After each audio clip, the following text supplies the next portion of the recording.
Why are high protein recipes shit?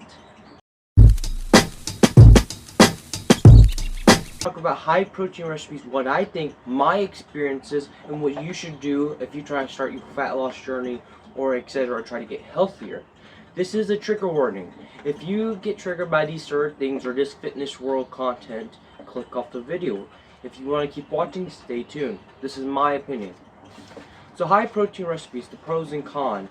For the pros, I listed weight loss, less hunger, more satiety, more protein, and promotes muscle growth to a certain point. And my cons are less macronutrients, gut problems, consistent bloating, very low calories, which that could be a good point, but that could be also bad. Fat loss, which could be good or bad, and hormone problems.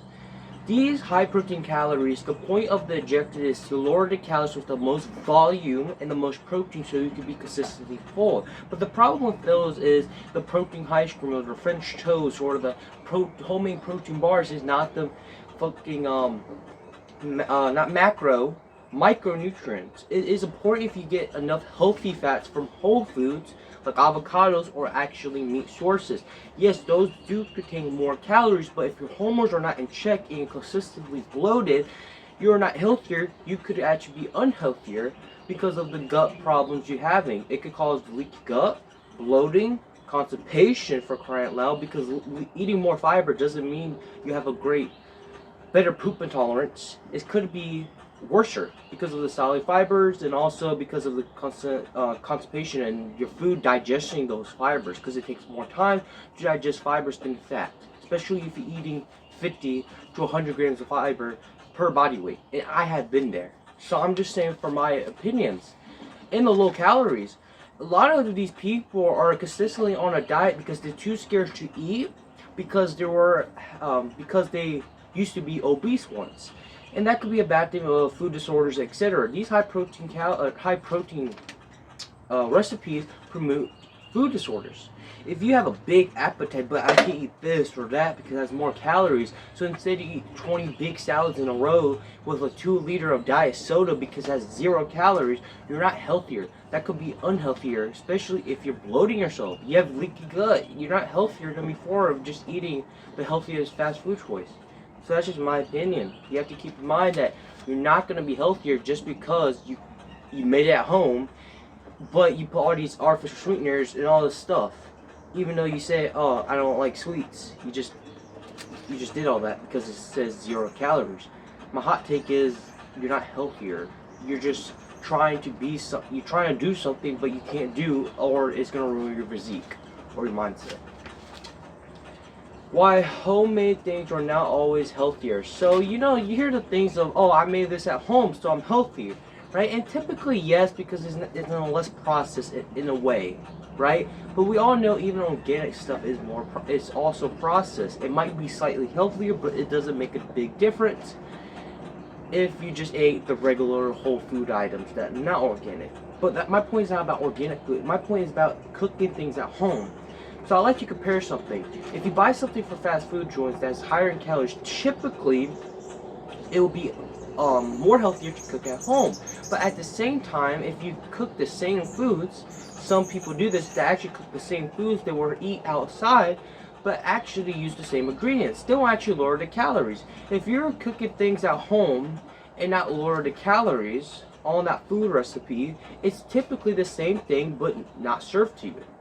So my point of these artificial sweeteners and artificial foods, you're pretty much making homemade artificial foods that are processed from your hands and saying it's healthy. Don't get me wrong, it is less calories and it's more protein than the foods that you're eating outside. But if your whole diet consists to these artificial sweeteners and these bloating diets, like I was eating 2 to 3 pounds of vegetables a day, these high volume stuff because I had such a big appetite, then that can lead to problems in the future. For me, I stretch out my gut lining, and now I can't really feel satisfied on the whole foods that I eat.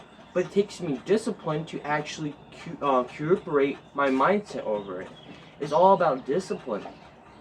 So if you're so used to eating high protein ice cream, French toast every day because someone like this Coach Gray keeps talking about his textbook every 2 seconds, then that could lead more problems down the road. Just because you're eating high protein recipes and making stuff at home doesn't mean you're healthier. You could be unhealthier. I am not a hater. I used to do the same thing. I used to be 144. My gut actually expanded 40 inches, believe it or not, waistline. I wish I have a picture, but obviously I didn't record it. Who does that? Who records having a 40-inch waistline? No fitness industry does that unless they're trying to promote like eating disorder. So like, for example, the 10,000 calorie challenge.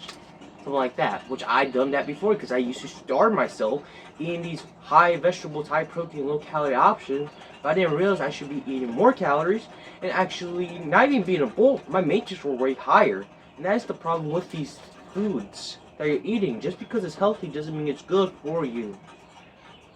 It's a lot more into it, so just keep in mind. My opinions and hot takes. So the fitness world like to promote it just because of the cookbook knowledge. It actually is a business, which I don't hate, but it likes to promote it like this magical thing, which it could be in the short term.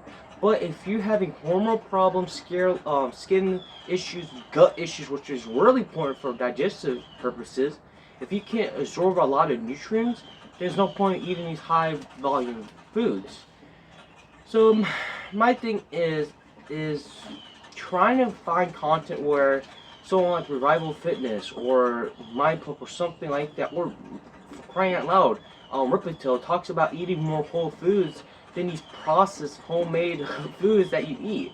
It's pretty much the same thing like getting a protein bar at the grocery store, but inside you've made a protein bar at home with cottage cheese. Are you really that healthier? I don't know. That's just my opinion. I used to do the same thing. You can see the pictures right here. The high protein ice cream. I ate 40 cups of popcorn, believe it or not, or maybe it was 30. I'm not too sure, but I did it. Honestly, I did it when I was that lean. Because sometimes you have to be bloated if you want to get to that level, which is actually was dangerous for me, and I could go to the hospital. So I want you guys to not be super angry about this. Don't blame yourself. Some people, I talked to a person on the internet, I'm not going to name his name, but someone on TikTok that talked about, yeah, it's my fault, I did this, but you shouldn't be talking about high protein recipes like this. But we discussed back and forth the negative side effects, and is it really your fault because you listen to this dude? Not necessarily. To a certain point, it could be your accountability, yes, but at the same time, you need to recognize that people do manipulate other people even through this content form, like him or him. So just keep in mind that these high protein recipes doesn't mean shit. It is way more healthier just to eat the fattier cut of meat and the protein sources from whole foods, no artificial sweeteners, than making this 30 cup popcorn and put some protein powder and call it a day.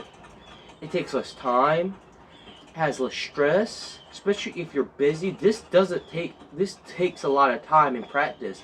If it takes you 10 minutes off the bat, that means you took 30 minutes when you started, or an hour. For me, I remember I had to do repetition. That's how I got the gut problems, because I keep on doing it. I got less fat, less nutrients. I had to take vitamins because if I did it, I felt like shit always.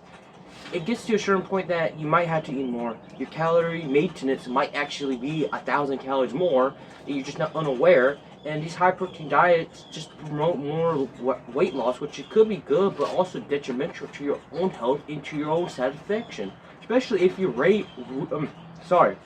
I'm on a tangent. If you regain the weight back, it can be actually dissatisfied. Just because you eat all of this healthy food, and when you eat like a cookie, you feel like shit because, oh, I just ate a cookie. I didn't make the cookie. Or typically, when you make these high protein recipes, you track every stupid calorie, and when you get off a tracking spree, you go freaking bananas because you can't have your skill, or you can have your MyFitnessPal on your pocket or anything like that sort. So it takes less mindset, less work just to make whole protein diets. My point is not healthier just because you do this. Of course, if your whole diet is not all these homemade processed foods, then okay, maybe have one protein ice cream here or there every night. Maybe have one of this, but don't make it your whole diet, whole diet, or 50% worth of your diet just because it's promoted as health. the fitness world do have schemes. It do have poly schemes. It do have misconceptions too. Actually, probably the worst misconceptions. But the best with the fitness world is to learn from your mistakes and move on. It's like practicing a business, but actually not doing a business. You're practicing on yourself. You're practicing being a client of yourself, like a nutrition coach would for his or her client. It's the same concept. Sorry about that. I was just a little bit mad, but I used to do the same thing. So we're on the same topic. Who is it not for, and who should it do? Like I said, should you do it? Like I said, if you're not overweight or etc., and there's a lot of bias within the fitness world, especially me. I wasn't crazy about it. Of course, I compare myself just in natural causes of comparing yourself. I wasn't that type of person. Like I can't look at myself or etc. But I was definitely thinking I was higher body fat percentage because on social media, on YouTube, seeing all these ripped people, I thought I was 17%. But clearly on these photos, I was more like 10%, especially on my back shots and etc. And I feel like shit, and I didn't get anything out of it. I spin my wheels, even though I was eating high protein things. My fat wasn't good. I actually needed to bulk up to get at least 160 to actually make it sustainable. And believe it or not, I used to be 255. Even naturally, I should have been 200. But of course, fireman, etc. So even when I was a kid, I should have been at least husky.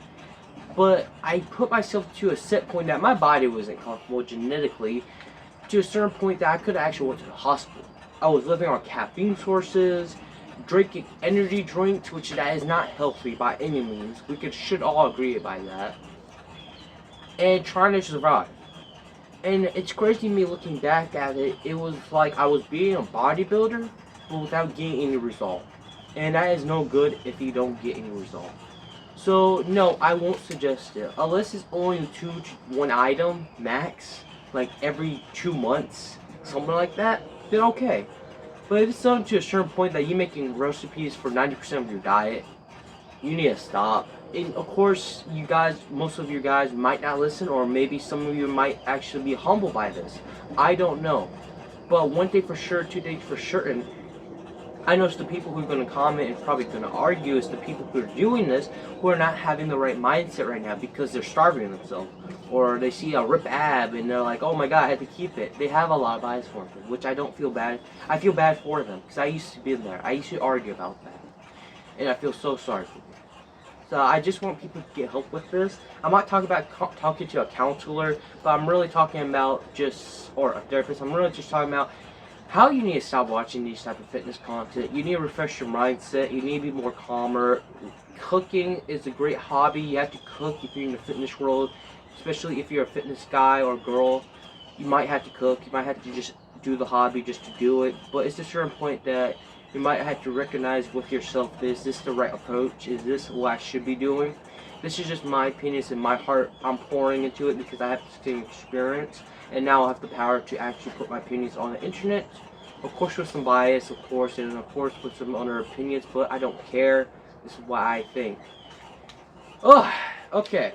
If you like content like this, please like and subscribe. This video was probably gonna be one of my best videos that I kind of care about, and it's just what I think, honestly. If this was interesting, please share this to a friend who is actually doing this type of stuff to them, and maybe, honestly, I think it's a negative. And a lot of people, like I just listed, think it's a negative. So please, just eat more whole foods, trying to go to the gym, trying to just eat better quality foods than making them. This is NoBSNutrition. Bye.